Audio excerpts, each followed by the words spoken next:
In this video, I'm going to be doing a full review of the GoPro Hero 7 Black. So stay tuned to see if this is an important weapon to have in your arsenal.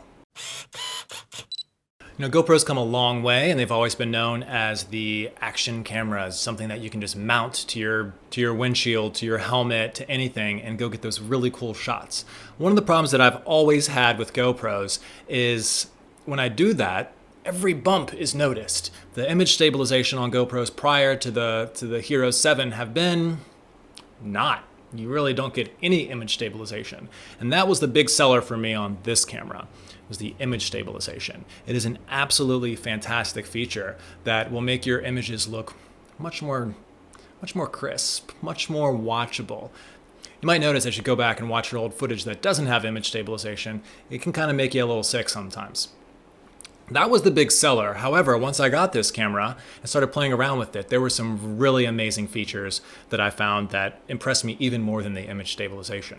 So this is the Black 7, which means that this one will shoot at 4K, 60 frames per second, and use that hyper smooth image stabilization. There's always compromises. You'll notice in the settings themselves, like if I'm shooting in 4K, then I can't do a linear viewpoint. I can only do wide or super wide.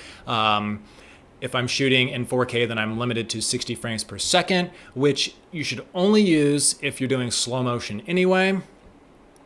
Generally, you're going to want to shoot 24 frames per second if you're doing something like a sit down like this. There's no need to shoot at a higher frame rate than that. And in fact, when you start to shoot at too high of a frame rate, it kind of makes it feel a little more fake. So as I started playing around with the different features on this, one of the things that I noticed is it can shoot at 1080 Full HD at 240 frames per second.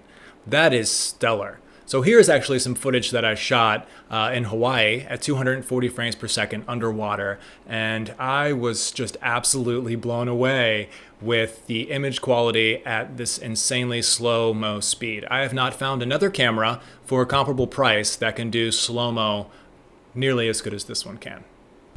First, I'm going to go over the great things about this camera, and then we're going to talk a little bit about the things that I'm not so stoked on. Obviously, shooting in 4K is really cool. It's becoming the new standard for resolutions, and you can get really crispy video, 4K, with this. I was very impressed. Before this camera, every camera that I shot with was limited to 30 frames per second 4K, or said they shot in 4K, but had some kind of little stipulation. This shoots in true 4K at 60 frames per second, so you can do some really cool slow-mos and gives you that hyper smooth image stabilization. Now, if you want to take it out of 4K into 1080, like I said, you have 240 frames per second, and once you get to 1080 on this bad boy, you have a lot of flexibility for the different things you can do. You can do linear, wide, or super wide mode, which all three are very cool, and all three are very useful for different applications. I find that if I'm just vlogging, if I'm just shooting myself, then I'm going to want to shoot linear. But if I have it attached to the dashboard of our bus, then I'm probably going to want to shoot wide or even super wide. Now, the super wide is great for interior shots.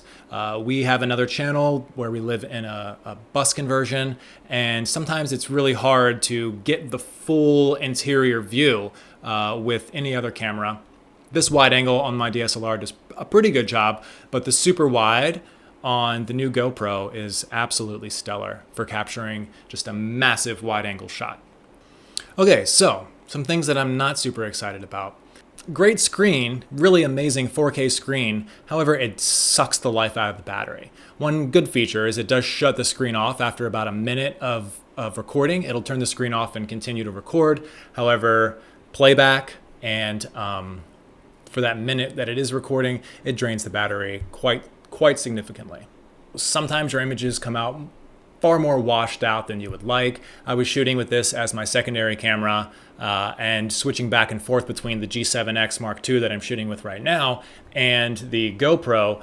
Massive difference in the color. I actually had to adjust the color of this post-production because the auto white balance, it leaves a little room for improvement for sure. The low light recording on the GoPro it's kind of garbage. I'm going to be honest with you. If you're in low light situation and you're trying to record something on this, it's going to look like you recorded it on, an iPhone from 2004. It doesn't really do very good with bit depth and color depth, but if you have plenty of light available to you, this thing is a monster. It really is. I'm gonna put up a few shots that I've taken with the GoPro, and I'll show you what the settings were, whether it be 4K, 1080, the frame rate, all that kind of stuff, so that you guys can get an idea of the way that this thing shoots. For the money, this is an absolute beast. You know, the G7X that I'm shooting on right now is about twice the price of this, but for what this is, you really can't get any better.